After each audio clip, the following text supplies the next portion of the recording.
estamos de regreso y continuamos con nuestra tertulia de economía. Hablábamos de la reacción que ha tenido todo el Partido Popular en el día de hoy, diciendo todos a una que yo no he visto ningún sobre, yo no he recibido ningún sobre, y si hubiera tenido constancia de que se pagaban sobresueldos, yo lo hubiera denunciado. A mí eso, bueno, es totalmente esperado. Intentan frenar este golpe a la línea de flotación del Partido Popular, pero también me ha llamado la atención la respuesta bastante tibia, bastante suave del Partido Socialista. Hoy ha habido declaraciones de Alfredo Pérez Rubalcaba que yo lo he visto bastante suave, diciendo simplemente que el presidente del gobierno, Mariano Rajoy, tiene que de inmediato salir a dar explicaciones. Yo me esperaba más fuerza, porque me parece que este es un caso muy gordo con el que la oposición puede hacer sangre al principal partido político, al gobierno. Y luego también me ha parecido bastante tibia las declaraciones de Felipe González, el expresidente del gobierno, diciendo, bueno, habrá que esperar a las investigaciones, a que la justicia actúe. A mí esto también me huele mal y me da la sensación de que al final el ciudadano tiene la sensación de que la corrupción está llegando absolutamente a todos. Lo estamos viendo estos días con todos los casos que están saliendo a la opinión pública. Ahora en Cataluña, con todo esto que está salpicando a la familia Pujol, con el caso Palleros, antes con el caso Campeón, con el caso Crucero, que finalmente está en la cárcel el señor Díaz Ferrán. Antes lo vimos en Andalucía con el tema de los seres fraudulentos. Bueno, es que la corrupción parece que es algo que convive en España en cualquier región, que toca a todas las instituciones, a todos los partidos políticos. El otro día salía el dato de que hay 200 políticos imputados por casos de corrupción, y también toca incluso a la Casa Real. Y esta semana yo he escuchado a algunos políticos como que tienen ellos la varita mágica, cómo solucionar el tema este de la corrupción. El otro día Esperanza Aguirre decía que bueno, que ella pondría un fiscal anticorrupción en cada partido político. También decían que bueno, que la clave está en que a la política lleguen aquellos que realmente tengan otra profesión, hayan trabajado antes en la empresa privada. ¿Que Bárcenas no había trabajado en su vida o qué? Pues bueno, hay muchos que no, que son políticos desde que tienen 18 años, han entrado ahí a las juventudes y no han hecho absolutamente nada más. Otro decía de un gran pacto contra la corrupción, lo decía el otro día Elena Valenciano. Y yo creo que es tan sencillo como que la justicia se aplique, que la justicia sea rápida, eso es muy importante, que los castigos se apliquen, las penas, que sean castigos realmente duros contra el tráfico de influencias, contra la estafa, contra la malversación de fondos, que no haya pactos como en el caso Pallerols, que no haya indultos después, y que nada, que quien la pague, que quien la haga la pague, y ya está, y rápidamente. Eso es la clave. Comentas la propuesta de Elena Valenciano de un gran pacto contra la corrupción. Bueno, es que me parece una auténtica tomadura de pelo. ¿Qué pasa? Pactamos contra la corrupción, hacemos una comisión, después un papelito, lo firmamos y fuera toda la corrupción. Anda ya. No, pero es que sí existe un pacto. Existe un pacto de facto entre los partidos políticos en este país. Es un pacto para permitir y amparar la corrupción en este país. Por eso esa respuesta hoy tan tibia del Partido Socialista, de Felipe ¿no? González y de Rubalcaba. El Partido Socialista no va a hacer sangre con este asunto, porque el Partido Popular podría hacer sangre con sus de igual forma con el Partido Socialista. Es decir, aquí no se salva a nadie. Es decir, yo tapo tus vergüenzas, tú tapas mis vergüenzas. El que y esté libre de entre culpa los dos nos nos tapamos. Por eso tampoco el Partido Popular ha hecho sangre o ha querido hacer sangre con el escándalo brutal que está aconteciendo estos últimos meses en Cataluña, con el caso Pallerols, con el caso Palau, con la familia Pujol. Es decir, hasta arriba. Y sin embargo el Partido Popular ahí no se quiere meter. Es más, intenta desviar la atención, intenta incluso hasta cierto punto no sancionar, pero digamos que advertir a las autoridades que estén interesadas en investigar a fondo este tipo de temas, que no se metan muy a fondo, porque no les interesa. Porque en realidad los políticos en España, independientemente del color de cada partido, forman una casta en sí. Y en este sentido nadie se salva de la corrupción. Y si me dijeran, no, es que la corrupción es algo puntual, porque salpica a algunos ayuntamientos, ha salpicado algunos cargos importantes en comunidades autónomas y ahí queda la cosa. No, señores.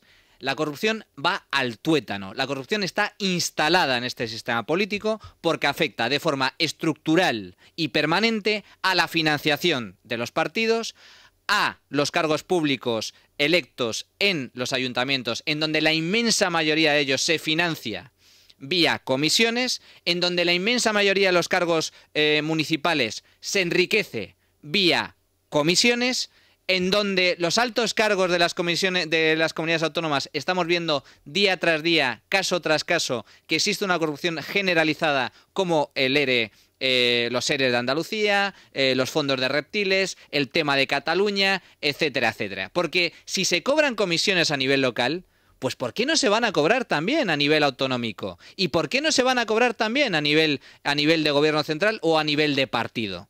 Yo recuerdo el caso de José Blanco, pues haciendo esa parada técnica en una gasolinera para reunirse con un empresario para tratar asuntos personales, con intercambio de maletines de por medio.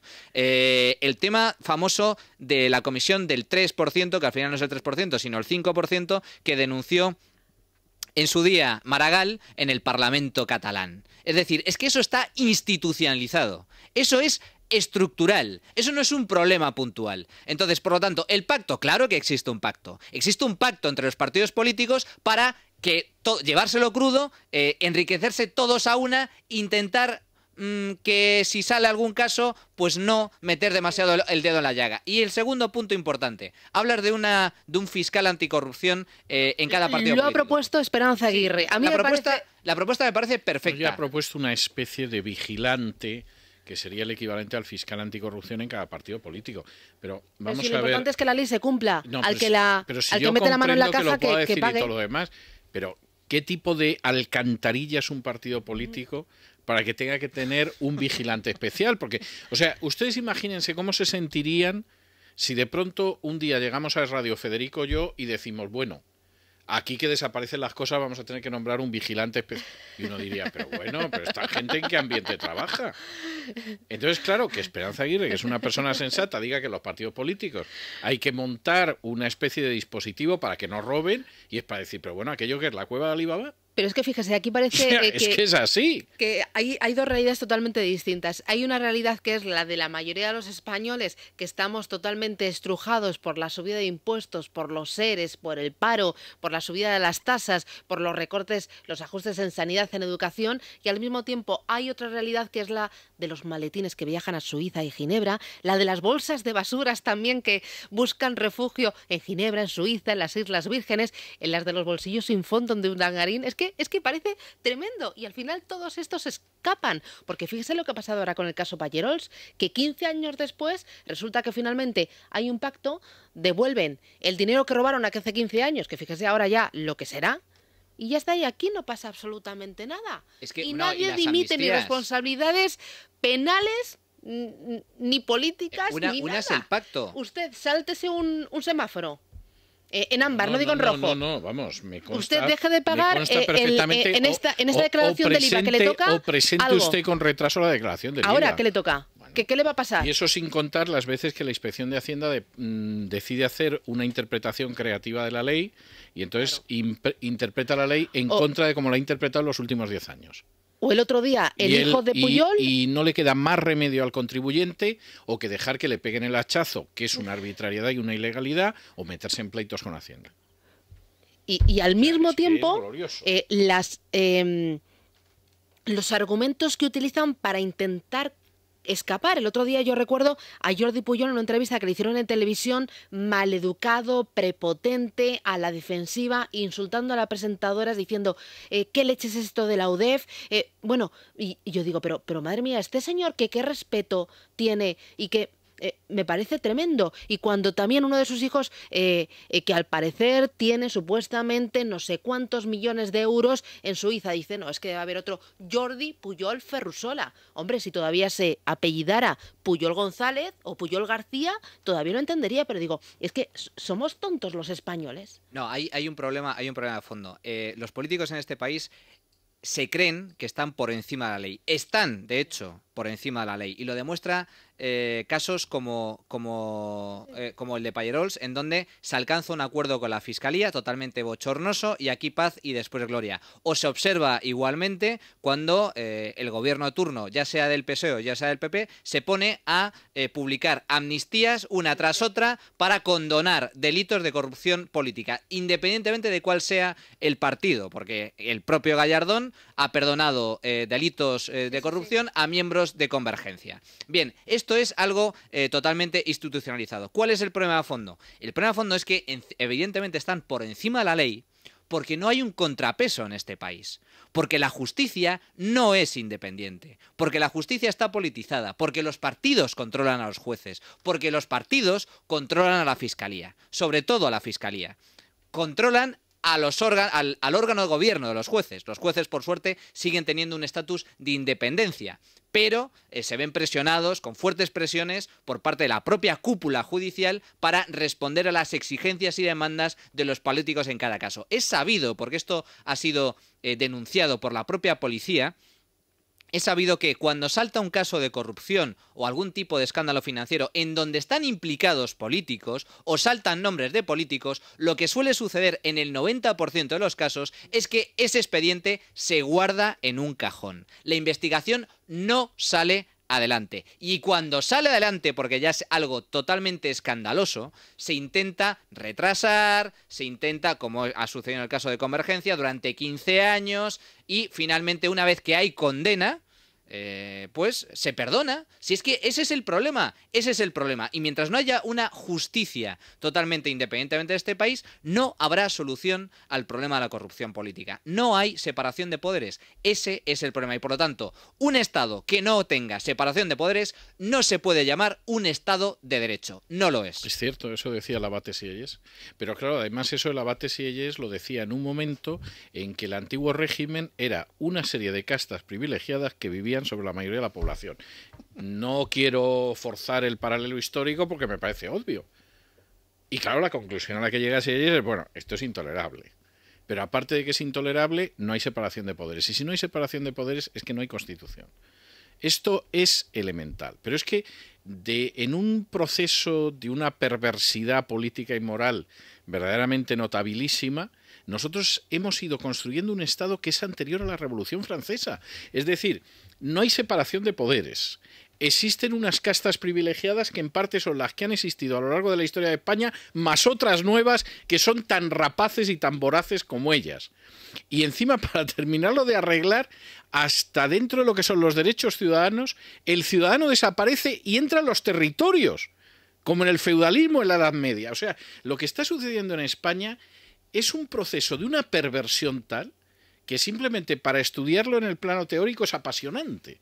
Porque debe ser la primera vez en la historia, salvo el Irán de Khomeini o algo de ese tipo, en que una nación poco a poco ha ido desarbolando un sistema moderno para crear un sistema que la traslada al inicio del siglo XVIII en plan avanzado. O sea, es algo verdaderamente increíble, verdaderamente increíble. Ya con territorios, además, en un régimen de pactar directamente con el Ejecutivo, como va a ser, porque los territorios son desiguales, paga el que quiere, favoreces al que le parece bien al tirano.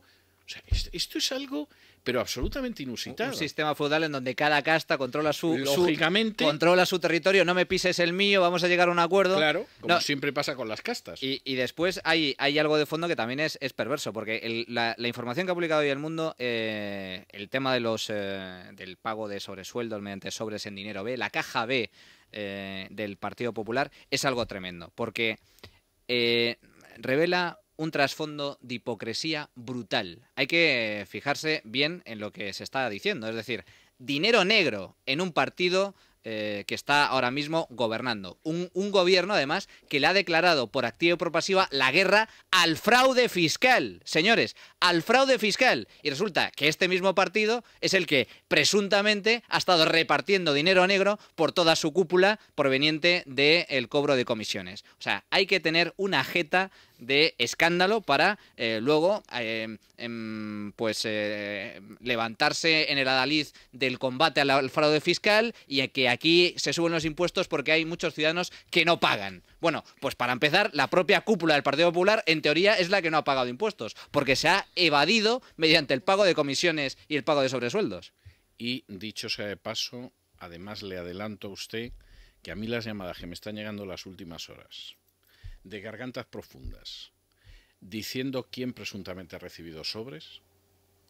Bueno, yo voy a ver los próximos destinos este fin de semana fuera de España porque son verdaderamente para no pegar ojo, ¿eh? Bueno, acaba de llegar don Juan Ramón Rayo. ¿Cómo viene la prensa económica de mañana? Pues bueno, viene con, entre otros, este tema, ¿no? Por ejemplo, expansión, Santa María, 2 puntos, el gobierno estaría sorprendido e indignado si fuera así.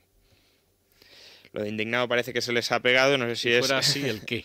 Pues el cobro de comisiones en negro. O sea, además los que cobraban sobres era gente que ninguno ha llegado a ministro.